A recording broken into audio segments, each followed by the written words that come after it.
From the moment he entered the courtroom in Manhattan this morning, Harvey Weinstein would have known this could be his last day of freedom. Do you regret your actions, Mr. Weinstein? Are you worried about the verdict, Mr. Weinstein? And within 2 hours, the jury of 7 men and 5 women declared this once all-powerful media titan guilty on 2 charges of rape and sexual assault. The second, more serious charge of assault in the first degree carries a maximum sentence of 25 years. At the age of 67, that means Harvey Weinstein could face the rest of his life behind bars. This is the new landscape for survivors of sexual assault in America, I believe, and this is a new day. It's a new day because Harvey Weinstein has finally been held accountable for crimes he committed. The women who came forward courageously and at great risk made that happen. Weinstein is a vicious, serial sexual predator who used his power to threaten, rape, assault, trick, humiliate, and silence his victims.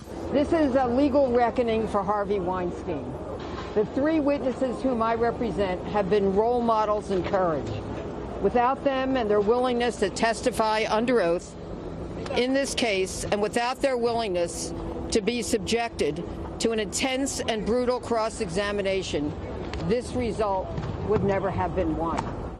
More than 80 women accused Weinstein of sexual assault and harassment. He has reached a multi-million-dollar settlement with many of them. And because of the statute of limitations, this trial has focused on the allegations of just 2. That he raped the actress Jessica Mann in a hotel room in 2013. And that he assaulted a production assistant, Mimi Haley, by forcibly performing a sex act on her in his apartment in 2006. He was found guilty on both counts. Harvey Weinstein pleaded not guilty to all charges and said the sex had been consensual. Today, as their client was handcuffed and remanded in custody, Mr. Weinstein's lawyers were defiant. So you will appeal? Oh, here we go. As sure as I'm a bold man, we will be appealing.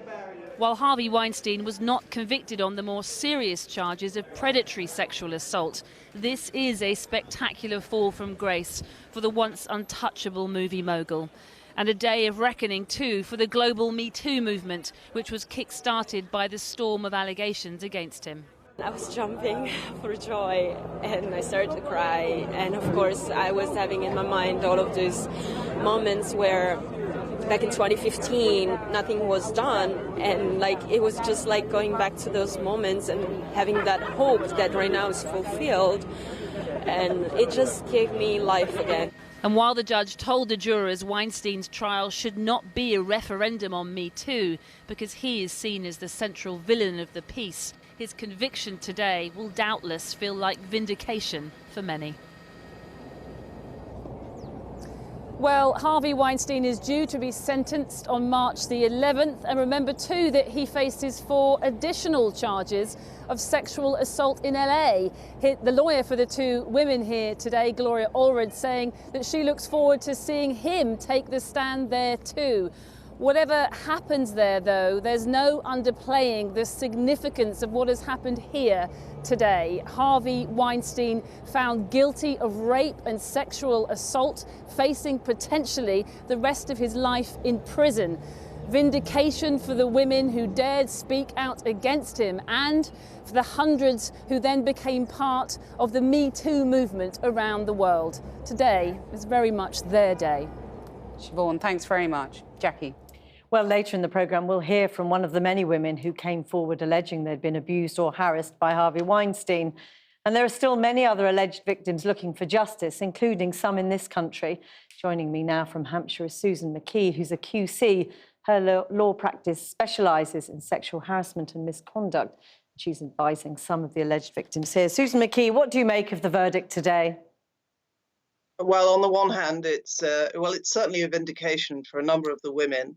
On the other hand, it's unfortunate that they didn't believe one of the witnesses, so that the predatory rape conviction wasn't upheld. That's it. That is unfortunate.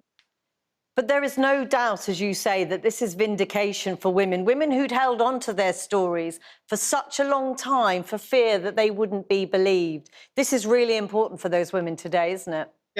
That's absolutely right. And for those that are considering civil actions, which is what I specialize in, it will certainly help them. It'll help them believe that they may be thought to be credible in a court of law, and it may give them the strength to issue proceedings rather than just consider whether to do so at the moment. There is no doubt, though, that the court process will have been very bruising for those women. Harvey Weinstein's defense lawyers constantly saying that these women knew what they were doing, that this was transactional sex in exchange for improving their careers. It is a difficult process for these women to go through, isn't it? It's extremely difficult. If you fight it all the way to trial in a civil case, then you can be expected to be pretty much brutalized in cross-examination.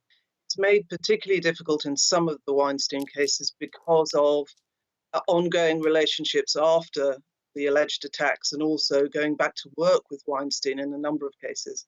That does make it tricky, and it does open the door to a certain sort of cross-examination. Some of the women who've talked about those ongoing relationships explained that they felt they couldn't leave those relationships because he had such a grip on Hollywood, on their lives. Oh, absolutely. I mean, I have met people, I'm advising one in particular, who said she could not get work anywhere else within that industry, and felt she had no choice but to go back to work for him. Otherwise, she would starve. She wouldn't be able to work or earn the kind of money, anywhere near the kind of money she was earning before.